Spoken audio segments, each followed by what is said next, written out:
నమస్తే, welcome to Andhraprabha. నేను Tejaswi. CBI కస్టడీలో ఉన్న బీఆర్ఎస్ ఎమ్మెల్సీ కవితను ఆమె సోదరుడు ఎమ్మెల్యే కేటీ రామారావు కలిశారు. ఆదివారం ఢిల్లీలోని సిబిఐ హెడ్ క్వార్టర్స్లో సాయంత్రం 6 గంటల సమయంలో కవితను కేటీఆర్తో పాటు ఆమె భర్త అనిల్, న్యాయవాది మోహిత్ రావు కలిశారు. సిబిఐ కార్యాలయానికి కేటీఆర్తో పాటు బీఆర్ఎస్ లీగల్ సెల్ నేత సోమ భరత్, ఎమ్మెల్యే పాడి కౌశిక్ రెడ్డి కూడా వచ్చినప్పటికీ వారిద్దరికీ అనుమతి లేకపోవడంతో లోపలికి అనుమతించలేదు. కేటీఆర్ గంటన్నరకు పైగా సిబిఐ కార్యాలయంలో ఉన్నారు.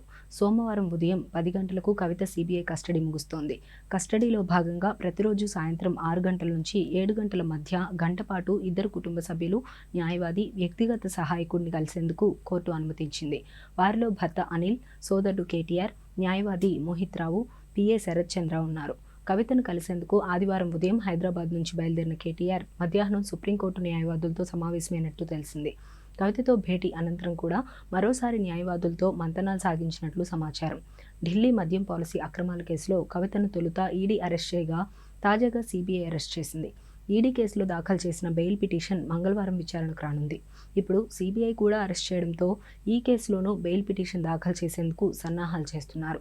కేటీఆర్ ఢిల్లీ పర్యటన కూడా అందులో భాగమేనని తెలుస్తోంది. ఇప్పటికే కవిత తరపున ప్రముఖ న్యాయవాది అభిషేక్ మను సింఘ్వీతో పాటు పేరు మోసిన న్యాయవాదులు విక్రమ్ చౌదరి, నితేష్ రాణా వాదనలు వినిపిస్తున్నారు. వీలైనంత త్వరగా బెయిల్ మీద బయటకు వచ్చేందుకు న్యాయపరమైన అవకాశాలన్నింటినీ ఉపయోగించుకోవాలని కవిత కుటుంబ సభ్యులు భావిస్తున్నారు. ట్రయల్ కోర్టులో బెయిల్ లభించకపోతే వెంటనే హైకోర్టును, ఆపై సుప్రీంకోర్టును సైతం ఆశ్రయించేందుకు సిద్ధంగా ఉన్నట్లు తెలిసింది. సోమవారంతో కవిత సిబిఐ కస్టడీ ముగుస్తున్న నేపథ్యంలో ఆమెను కోర్టులో హాజరుపరచనున్నారు.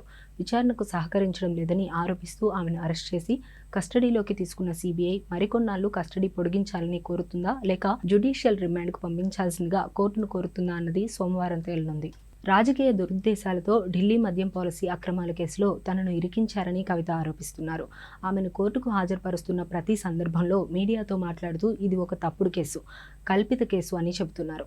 జడ్జి ఎదుట తన వాదనలు వినిపించేందుకు సైతం కవిత సిద్ధపడి ఒక నోట్స్ తయారు చేసుకున్నారు. దేశంలో సిబిఐ, ఈడీ, ఐటీ వంటి సంస్థలు దర్యాప్తు చేస్తున్న కేసులో 95% మంది ప్రతిపక్ష పార్టీల నేతలే ఉన్నారని, వారిలో ఎవరైనా బీజేపీలో చేరితే వెంటనే ఆ కేసు విచారణ ఆగిపోతోందని కూడా సంచలన ఆరోపణలు చేశారు. మరోవైపు కేటీఆర్ సైతం ఈ కేసు విషయంలో కేంద్ర ప్రభుత్వంపై విమర్శలు చేశారు. బీజేపీలో చేరితే ఎంతటి అవినీతి మురకలున్నవారైనా పునీతులైపోతున్నారని, వారు చెప్పినట్టు వినకపోతే ఏ తప్పు చేయకపోయినా తప్పుడు కేసులతో వేధిస్తున్నారని ఆరోపించారు. మొత్తంగా కవితకు ఆమె కుటుంబ సభ్యులు అటు రాజకీయంగా, ఇటు న్యాయ పోరాటంలో వెన్నంటి నిలిచారు.